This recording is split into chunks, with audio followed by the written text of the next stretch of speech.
కోట్లాది మంది దేశ ప్రజల తాలూకా ఆశయాలకు ప్రతీక, దేశ సమగ్రత కోసం, దేశ భద్రత కోసం, దేశ భవిష్యత్తు కోసం ప్రతీగా నిలిచినటువంటి ప్రధాన సేవకుడు, మనమందరం కూడా అభిమానించే నాయకుడు, మనమే కాదు ప్రపంచం గర్వించదగ్గ నాయకుడు దేశ ప్రధానమంత్రి నరేంద్ర మోదీ గారు.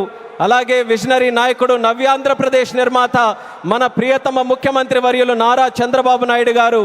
అలానే మన ఉప ముఖ్యమంత్రి వర్యులు, ఆయనకి పదవులతో పని లేదు, జనం కోసం నిత్యం జీవించేటటువంటి జనసేనాని పవన్ కళ్యాణ్ గారు, రాష్ట్ర గవర్నర్ గారు అబ్దుల్ నజీర్ గారు, అలాగే వేదికలు అలంకరించినటువంటి కేంద్ర మంత్రులు, అలాగే మన తెలుగు యువతకి ఒక ఆదర్శప్రాయమైనటువంటి నాయకత్వంతో ముందుకు నడిపిస్తున్నటువంటి సోదరులు నారా లోకేష్ అన్న గారికి, ఎంపీ కలిశెట్టి అప్పలనాయుడు గారికి, ఎమ్మెల్యే మాధవమ్మ గారికి, అలాగే ఇక్కడికి విచ్చేసినటువంటి ఎంతోమంది జనప్రతినిధులకి, ఇక్కడికి విచ్చేసినటువంటి నా ఉత్తరాంధ్ర సోదర సోదరిమల్ల అందరికీ కూడా నా హృదయపూర్వకమైనటువంటి నమస్కారాలు తెలియజేసుకుంటున్నాను.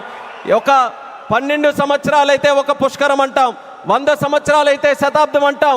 అలాంటిది యుగానికి ఒక్కసారి వచ్చేటటువంటి కార్యక్రమం అల్లూరి సీతారామరాజు విమానాశ్రయం ప్రారంభోత్సవ కార్యక్రమం అని గర్వంగా ఈ ఉత్తరాంధ్ర బిడ్డగా, మీతో పాటు ఇక్కడ పుట్టినటువంటి వ్యక్తిగా, కింజరాపు ఎర్రన్నాయుడు గారి తాలూకా బిడ్డగా ఈరోజు గర్వంగా ఉందని కూడా ఈ సందర్భంగా తెలియజేసుకుంటున్నాను. ఉత్తరాంధ్ర అంటే ప్రతి ఒక్కరు కూడా ప్రపంచం వైపు చూసేవాళ్ళు. మనకి పని కావాలన్నా, మనకి ఏ అవకాశం కావాలన్నా, మనకి పొట్ట గడవాలన్నా, ఏ కార్యక్రమం చేయాలన్నా సరే ఉత్తరాంధ్ర అంతా కూడా ప్రపంచం వైపు చూసేది. కానీ ఈరోజు మన భోగాపురం ఎయిర్పోర్ట్ చూసిన తర్వాత ప్రపంచం ఉత్తరాంధ్ర వైపు చూస్తుందన్నది గర్వంగా మన అందరం కూడా తెలియజేసుకోవాలి. అవకాశాల నిధిగా భోగాపురం విమానాశ్రయం మన ప్రధానమంత్రి గారి చేతుల మీదుగా ఈరోజు ప్రారంభోత్సవం కానుంది.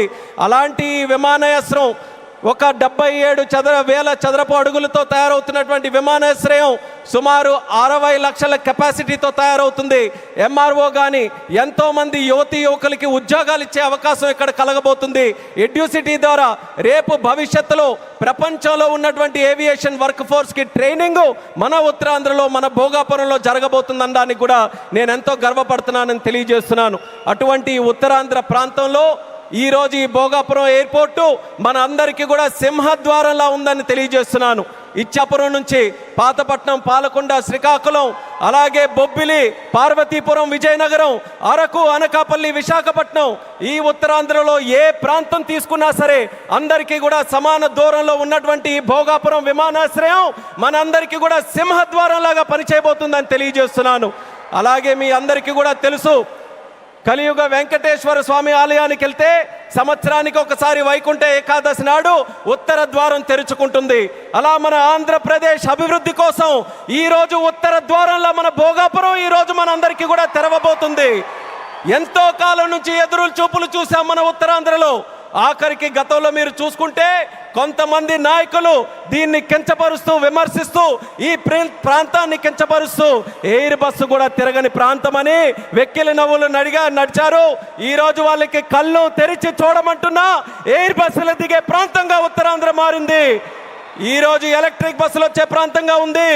రేపు పెద్ద పెద్ద కంపెనీలనంటే దేశంలో ఉన్న కంపెనీలు కాదు, అంతర్జాతీయంగా ఉన్న కంపెనీలన్నీ కూడా మన భారతదేశంలో, మన ఆంధ్రప్రదేశ్లో, మన ఉత్తరాంధ్ర ప్రాంతానికి రాబోతున్నాయి.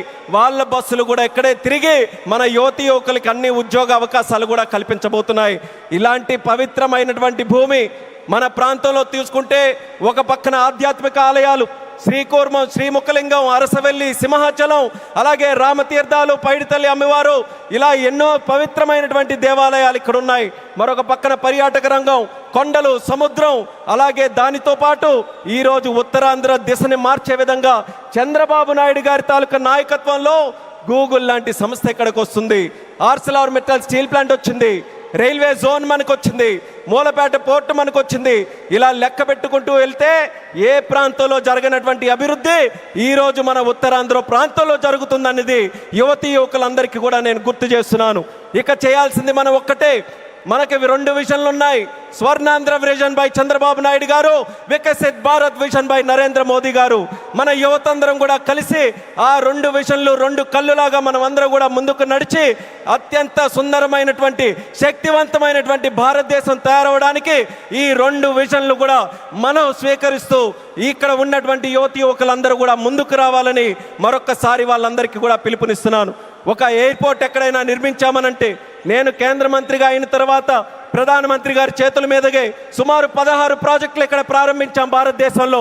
కానీ ఏ ఎయిర్పోర్ట్ ప్రాజెక్టు కూడా ఇంత ఘనంగా 2-3 లక్షల మంది ప్రజల తాలూకా ఆశీర్వాదం మధ్యలో ఇది ఏదో ఒక రాష్ట్ర పండుగ అంటున్నారు. ఇది కేవలం రాష్ట్ర పండుగ కాదు, ఉత్తరాంధ్రలో ఉన్నటువంటి ప్రతి ఇంటి పండుగ ఈరోజు ఈ విమానాశ్రయ ప్రారంభోత్సవ కార్యక్రమం, అందరి గుండెల్లో ఉన్నటువంటి కార్యక్రమం. అటువంటి కార్యక్రమానికి మనం నిజమైన అర్థం ఈరోజు సాకారం చేశాం. అర్థమనంటే భవ్యమైనటువంటి ఒక బిల్డింగ్ కట్టడమే కాదు, దానికి చరిత్ర గుర్తుండిపోయేలా మన్యం వీరుడు అల్లూరి సీతారామరాజు గారి పేరు పెట్టడం, ఇది ఒక చరిత్ర అనేది కూడా తెలియజేసుకుంటున్నాను. అడవుల్లో ఎక్కడో వినేటటువంటి పేరు, అడవుల్లో వినేవాళ్ళం అల్లూరి సీతారామరాజు అని. అలాంటి ఆ పేరుని ప్రపంచం మొత్తం మారుమోగుతుంది. అమెరికా వెళ్ళినా, ఆస్ట్రేలియా వెళ్ళినా ఎక్కడికి వెళ్తున్నారనంటే అల్లూరి సీతారామరాజు గారి తాలూకా గడ్డ విమానాశ్రయానికి మేము వెళ్తున్నామని మన యాత్రికులందరూ కూడా గర్వంగా చెప్పుకునే స్థాయిలో ఈరోజు ఆ పేరును కూడా మన నరేంద్ర మోదీ గారి తాలూకా అధ్యక్షన కేంద్ర ప్రభుత్వం అంగీకరించి ఈరోజు పెట్టింది. ఇంత ఫోకస్ మన ఉత్తరాంధ్రలో పెట్టిన తర్వాత మీ అందరికీ కూడా ఒక్కటే తెలియజేస్తున్నాను, ఇంకా మనం ఎక్కడ కూడా ఆగకుండా ఉత్తరాంధ్రకి కళలకి రెక్కలు వచ్చే విధంగా మనమందరం కూడా ముందుకు వచ్చి ఈ అవకాశాలన్నీ ఎవరి కోసం? ఇవి రాజకీయ అవకాశాలు కాదు, ప్రజల కోసం, యువత కోసం పెట్టినటువంటి అవకాశాలు. ఆ అవకాశాలని మనం అందిపుచ్చుకొని ప్రపంచంలో ఏ ఏ ప్రాంతాల గురించి మనం మాట్లాడతాం, ఇది ఎలా డెవలప్ అయింది, అది అలా డెవలప్ అయిందని బాధ్యత మనం తీసుకుందాం. నాయకులుగా వాళ్ళ తాలూకా నిర్ణయాలను మనకి చెప్పారు, వాళ్ళ మాట నిలబెట్టుకున్నారు, అభివృద్ధి ఎక్కడికి తీసుకొని వచ్చారు. ఇక పని చేయాల్సింది మనం ఆత్మవిశ్వాసంతో ముందుకు వెళ్ళి ఈరోజు వచ్చినటువంటి అవకాశాలని సద్వినియోగం చేసుకొని ఉత్తరాంధ్రని ఉత్తమాంధ్రగా తయారు చేద్దామని ఇక్కడ ఉన్నటువంటి యువకులందరికీ కూడా పిలుపునిస్తున్నాను. అలాగే మన आदरणीय माननीय प्रधानमंत्री जी, आपको फिर से मैं भोगापुर और उत्तरांध्र प्रांत को क्षेत्र को स्वागत करता हूं। मैं इतना इमोशनल हूं आज क्योंकि मैं भी इसी प्रांत से आता हूं। काफ़ी समय से हम सुनते आ रहे, मेरे बचपन से सुनते आ रहे, यहाँ कोई किसी के लिए अवसर नहीं है।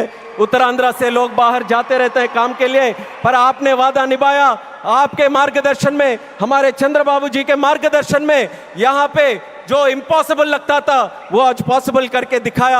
एक गेटवे जैसा विमानाश्रय आज हमने बनाया, हवाई अड्डा बनाया, और उसके साथ ही गूगल जैसे बड़े बड़े जो ग्लोबल इंस्टीट्यूशन है वो सब भी आज विशाखापट्टनम हमारे उत्तरांध्र में आ रहे हैं। ये हमारे सब के लिए, हमारी जो ताकत है यहाँ युवाओं के लिए, ये बहुत बड़े सौभाग्य की बात है। आपने अपना वादा निभाया और मैं इस मंच से आपको वादा देता हूँ, हमारे उत्तरांध्र के युवा से वादा देता हूँ कि आपका जो विजन है विकसित भारत 2047 का विजन में उत्तरांध्र का हर युवा व्यक्ति आपके साथ खड़ा रहेगा, आपके साथ काम करेगा। एक सशक्त समृद्ध भारत बनाने के लिए आपके साथ हर कदम में यहाँ के सारे युवाएं आपके साथ चलने के लिए तैयार हैं। ये इस क्षेत्र का आपके साथ हमारा वादा है और ये वादा निभा कर रखेंगे। आपको, हमारे आदरणीय चंद्रबाबू नायडू जी को, मंच पर बैठे सभी को दिल से मैं स्वागत करता हूँ, ధన్యవాద్ भी करता हूँ। और आपके यहाँ వచ్చినటువంటి ప్రజలందరికీ కూడా మరొక్కసారి నా హృదయపూర్వకమైనటువంటి ధన్యవాదాలు తెలియజేసుకుంటూ ఇది ఒకే ఒక్క మాట చెప్పి నేను ముగిస్తాను. భోగాపురం ఎయిర్పోర్ట్ ఈరోజు మనందరికీ కూడా చాలా గర్వంగా ఉంది, కానీ చరిత్రలో ఎప్పుడు కూడా నిలిచిపోయి ఉండాలి, గుర్తు కూడా పెట్టుకోవాలి. ఈ భోగాపురం విత్తనం వేసింది ఒకే ఒక్క నాయకుడు, నారా చంద్రబాబు నాయుడు గారని మళ్ళీ మళ్ళీ గుర్తు చేస్తున్నాను.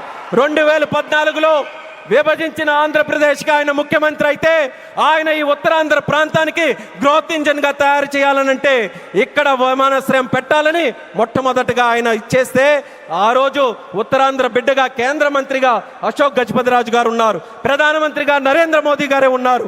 ఆ రోజు ప్రారంభించాం. మళ్ళీ యాదృచ్ఛికమో దైవ నిర్ణయమో ప్రజా సంకల్పమో మళ్ళీ చంద్రబాబు నాయుడు గారు ముఖ్యమంత్రిగా ఉన్నప్పుడు నరేంద్ర మోదీ గారి చేతుల మీదుగా ప్రధానమంత్రిగా ఉంటూ మళ్ళీ ఉత్తరాంధ్ర బిడ్డగా ఈ రామ్మోహన్ నాయుడు కేంద్ర మంత్రిగా ఉన్నప్పుడు ఇది జరిగిందనంటే ప్రజల తాలూకా విశ్వాసం ఈ కూటమి ప్రభుత్వం మీద ఎంత బలంగా ఉందో ఈ విమానాశ్రయం దానికి ప్రతీక అనేది మళ్ళీ తెలియజేసుకుంటూ ఈ అవకాశం కల్పించిన ప్రతి ఒక్కరికి మరొక్కసారి నా తండ్రి గారు మరి స్వర్గీయ కింజరాపు ఎర్రనాయుడు గారికి కూడా ఈ వేదిక ద్వారా నమస్కరించుకుంటూ పెద్దలందరికీ కూడా నా తాలూకా ధన్యవాదాలు తెలియజేస్తూ ఇంత చక్కనైనటువంటి కార్యక్రమం ఏర్పాటు చేయడానికి దింసా నృత్యం చేసినటువంటి వాళ్ళకి అందరికీ కూడా మరొకసారి నా హృదయపూర్వక ధన్యవాదాలు తెలియజేస్తూ సెలవు తీసుకుంటున్నాను. జై హింద్, జై భారత్, జై ఉత్తరాంధ్ర.